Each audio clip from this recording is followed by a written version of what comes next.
시어머니는 늘 마음이 불안했다. 나이가 들수록 몸이 약해지고 주변 사람들의 흉흉한 이야기가 들릴수록 그녀의 마음은 점점 더 흔들렸다. 특별히 아들을 향한 걱정이 그랬다. 자식이 다 커서 대기업 과장으로 안정적인 직장을 다니고 있음에도 시어머니는 늘 혹시 무슨 일이라도 생기면 어쩌나 하는 불안에 시달렸다. 그 불안은 그녀를 자꾸 점집으로 이끌었다. 동네 무당 유명하다는 점쟁이, 심지어 방송에 한 번 나왔다는 영험한 사람까지.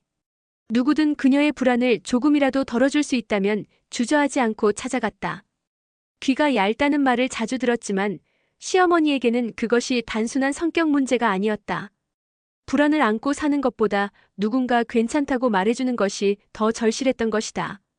그러던 어느 날 시어머니는 새로운 무당을 찾았다. 소문난 사람이라고 했다. 집안 대문을 들어서자 짙은 향 냄새와 북소리가 그녀를 감쌌다. 무당은 시어머니를 똑바로 쳐다보더니 단번에 말했다. 당신 아들 큰 화를 입을 운명이야.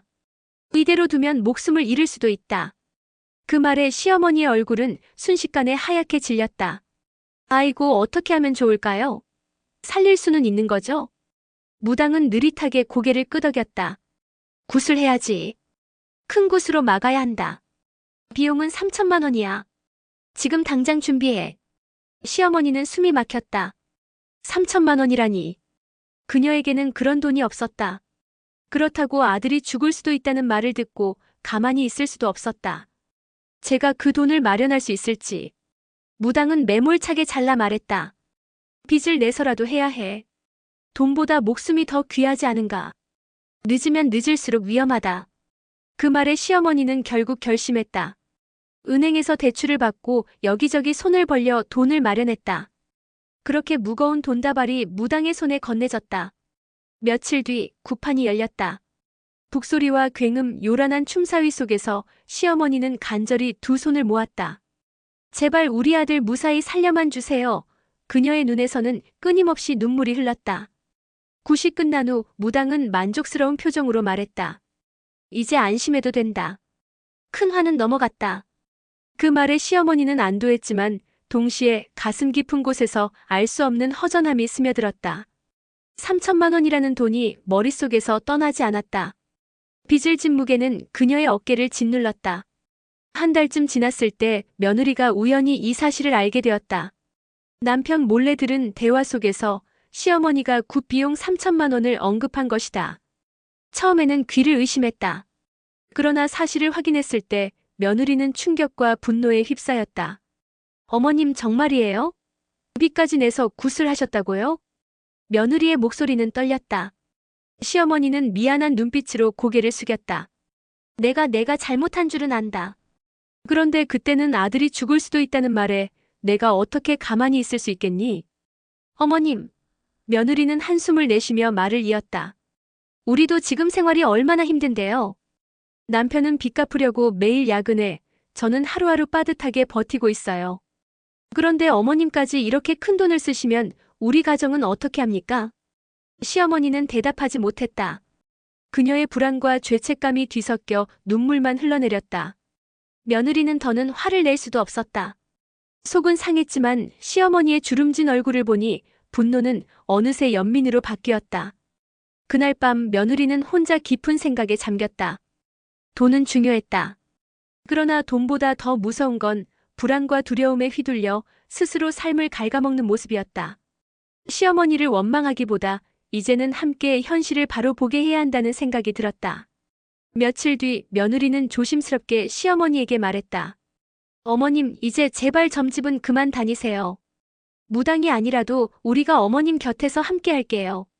불안한 마음이 들면 저나 남편한테 털어놓으세요. 돈이 문제가 아니라 어머님이 자꾸 이런 곳에 매달리면 가족까지 힘들어져요. 시어머니는 눈물을 훔치며 고개를 끄덕였다. 그래, 이제는 안 갈게.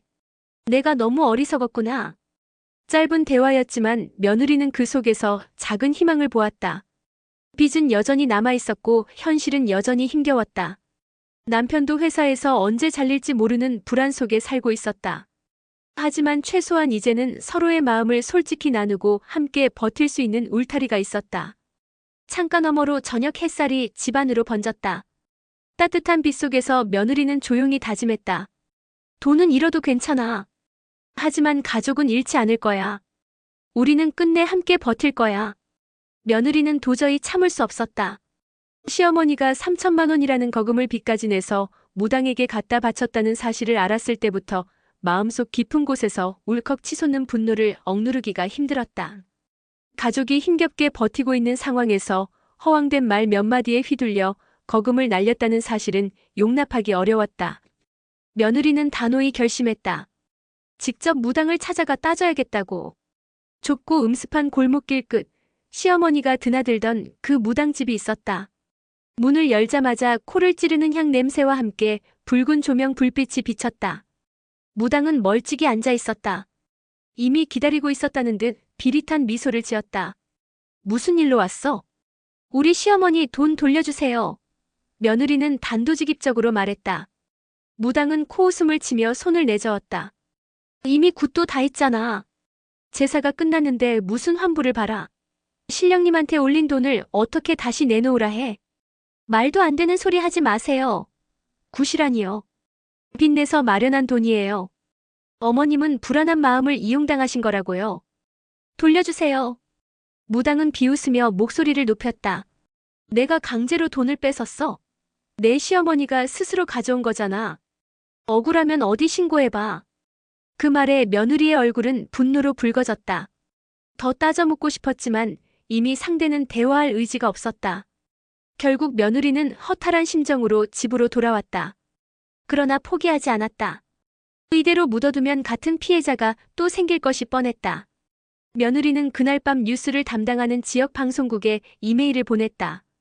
시어머니가 당한 일을 구체적으로 적고 무당의 행태가 얼마나 비양심적인지 호소했다. 동시에 경찰에도 정식으로 신고를 접수했다. 며칠 뒤 사건은 실제 뉴스로 보도되었다. 노인을 상대로 고액국 강요라는 자막과 함께 시어머니의 사례가 방송을 탔다.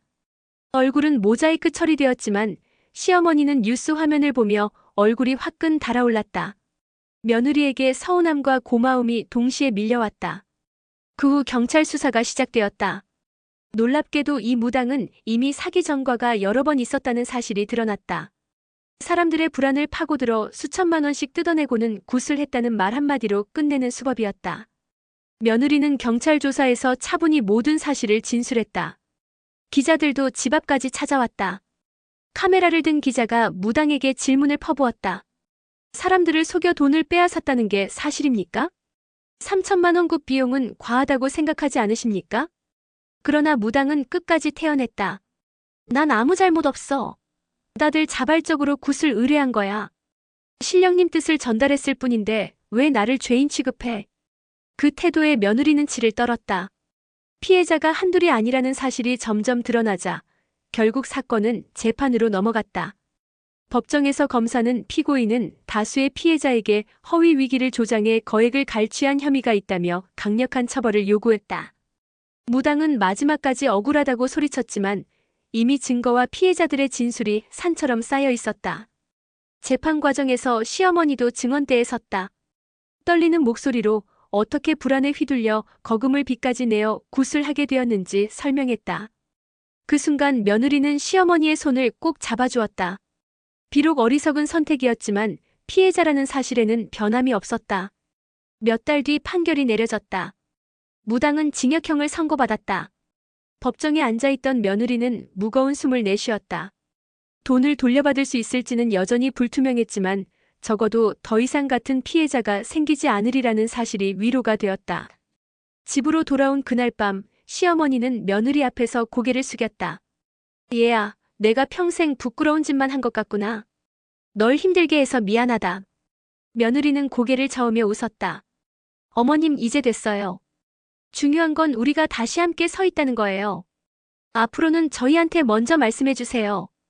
어머님 혼자서 불안해하지 마시고요. 남편도 옆에서 고개를 끄덕이며 말했다.